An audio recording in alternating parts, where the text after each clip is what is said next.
What is going on, guys? Rose here, and today I have a sweet deck profile for you guys on my updated version of my Lair of the Dragon Lords.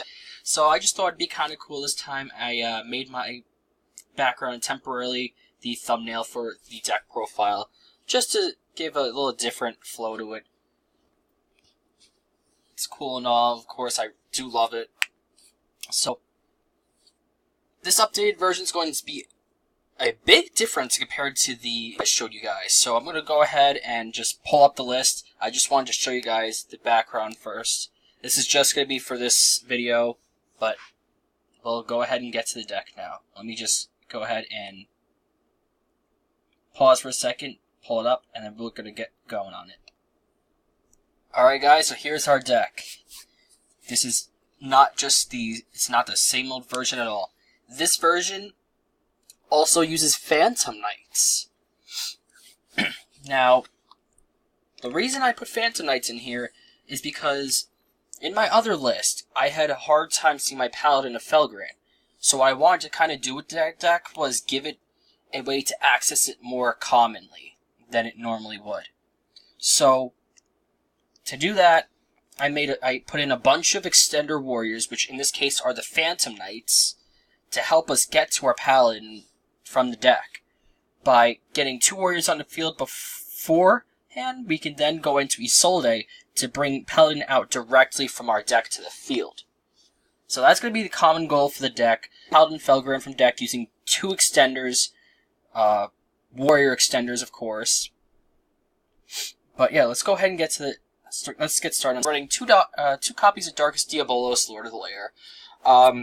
We are not running more than 2 copies of our level 7 and higher monster, mainly because we do not want to open up too many copies at once. Because if we open up multiple copies, it is a dead brick if we open up multiples of any of these high-level monsters. So, we are running a low count to do that. And we are also running a 60-card deck to kind of avoid bricking as well. Diabolos, though, he's there because of our Paladin combo. He's one of the most important pieces. Before we start the Paladin of Felgran combo, our goal first is to get Darkest Diabolos to the grave. And then after he's in grave, we have to get Paladin on board and a dark monster by some means. Whether it's a monster that we turn dark, or we have Lair Darkness on the field, turning a monster dark that we contribute because of Lair of Darkness' effect. So Diabolos, he brings himself to the field when a dark monster is tributed. That's why it's important to have Paladin. Felgran, he's just a really powerful boss monster in the main deck, and he also gives us a good removal card that we can use on either player's turn, actually, because of back to the front, we can special summon Felgran on our opponent's turn and banish something on their turn. So in a way, he kind of becomes like a Called by the Grave in a way. If we see our opponents trying to bring something out, bring a monster out from the grave, we play Called by the front to bring out Felgran on their turn and banish it. Or we can just banish something that they just bring to the field. Then we're running Archbrave Dragon. This is good against decks that like to play Floodgates. We can use back to the front to special this as well on our opponent's turn and then banish all their face-up spells and traps. Really solid interruption card as well because of back to the front. In this deck, back to the front is just a really helpful card for making our powerful dragons like Felgran and Archbrave into interruption cards used on our opponent's turn. But this deck can also do a OTK potentially. I actually did do an OTK with this deck in my last video, so go ahead and check that out if you haven't already. You will then see the Paladin of Felgran combo with this deck. We're running 1 Destrudo, just another dark monster that we can get to the field to tribute Paladin. Triple copies of Paladin of Felgran, the main ace of the deck, you can say, the main piece that puts this deck together. This deck mostly revolves entirely around this card, getting this card out, and then having something on the field to tribute to give us our Darkest Diabolos chain to special itself after using Paladin's effect to tribute something to get out our Felgran, giving us possibly 2 removals. If we have Lair on the field, we could tribute an opponent's monster, that would be 1 removal. If we have after we special the Felgran, that's a second removal. So Paladin Felgren overall really makes this deck come together. He is just the most essential piece, I guess you can say. And we just want to have as much access to him possible. Triple Arma gives us access to Lair Darkness, and plus it's a card that can trigger the cost for Diabolos, tributes one of your dark monsters, or, well, if you do tribute one of your dark monsters, that gets Diabolos to the field. Really solid overall. We're running Triple Defrag Dragon. This is actually a really helpful extender in the deck.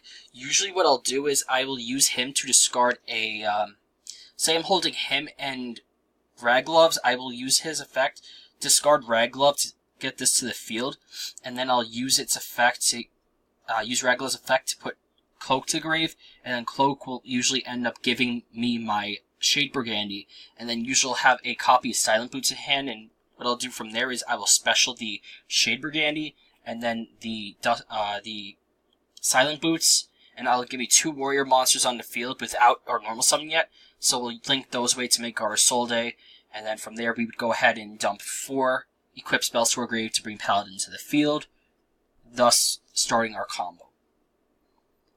So then we're running, of course, the Ragloves. It's a very decent card. It gives us, it's another Phantom Knight level 3. If we want, we can make Break Sword with this, which, if we do, it makes its attack points go up by 1,000. Or we can do what I said, we can use Defrag to send this to grave to try to get one of our Phantom Knight extenders from the main deck to our hand. 3 junk forward, just a nice, easy warrior extender. We want to run as many extenders as possible. Right now, this is just one of the basic extenders in the deck, and plus it's level 3. If we need to make Break Sword with it, we can do it. 3 copies of Ancient Cloak, just one of the best Phantom Knights for the deck. I'd say that Boots and Cloak are probably the best Phantom Knights in the deck. They just give us access to so many searches that help us out. Like, after you make Isolde, if you used your Cloak and your Boots, you would go ahead and search Shade Burgundy and Fogblade, so you would then get yourself a dark monster that we can tribute off of our Paladin that we summon off Isolde, and then we would get a Fogblade to follow up on our opponent's turn to negate one of their monsters. So really awesome having these cards in the deck. They synergize so well. 1, Reinforcement of the Army. Of course, we want to search any of our combo pieces. We're actually running triple copies of Pot of Desires. Since this is a 60 card deck, we can afford to run 3, and we wouldn't miss too many cards that we banish off this, and the +1 can always help. Triple copies of Shrine, mainly to get our Diabolos to grave. Running 2 copies of Terraforming, because we are running 2 different field spells. We're running 3 of each, because we want to see both those field spells. 1 Foolish Barrel, again, another way to get Diabolos to grave before we do our combo. Monster Born, just a nice card to give us back a monster that we need. 2 Called by Grave. We can't really play well through hand traps, so we go ahead and use this to get by them. If our opponent tries to Ash or Isolde, we would use this, because we want that special summon. We don't actually care for the search, we just care for the special summon. Our 5 equipped spells, this actually does come up, and we can special summon a Banished Phantom Knight, which is really good. This one returns to deck. Phoenix can come to our hand. Usually what we can do is, when we have Isolde, we'll then have our Felgran and Diabolos. And usually if you banish a level 3, I believe, a level 3 or level 4 with Diabolos, it'll be 31 to 3200. And with the attack of Diabolos, that's 62, I'll say, 61, 62. And then if you put this on Isolde, that makes it 19 there, plus the 2 removals that you get from your possible off your tributing with, rather, Paladin or your Diabolos. Because if you have Lair out in the field, you're going to get 2 tributes, or 2 removals from your opponent's field. 1 Living Fossil can bring out something from the grave, same thing as Excessive Burial. Next, we're running Triple Lair. It's a really good support engine of the deck. We actually don't need to use this, but it just puts us in a better position than we are usually. Ravine, of course, to get the cards to our grave to give us extenders. Triple back to the front helps act as a interruption card. 3 Shade Burgundy, just a really awesome extender, and plus usually would become tribute fodder for Paladin if we bring it to the field after making Isolde. And then Triple Fogblade, it's pretty much like a budget version of Infinite Impermanence, but it's searchable. Next for extra deck, we are running the Galaxy package to give us more spot removal. One copy of Heliopolis gives us more spot more even better spot removal, and plus it can give us combo pieces to our grave to give us some more searches for important cards. One Dark Rebellion Xyz Dragon, we usually just summon this after our Break Sword pops itself and an opponent's card. But overall, it's still a really awesome card, and it's actually, fun fact, it's actually my favorite in the game. I just really love Dark Rebellion Xyz Dragon. Boros Sword, just there to give us OTKs. Oh yeah. Break Sword, again, it's a spot removal. Plus, it can give us our Dark Rebellion Xyz Dragon. Summon Sorceress, there will be times where she does become helpful. She doesn't come up too often, though. But she is still very nice to have by law anyway. Unicorn, another removal.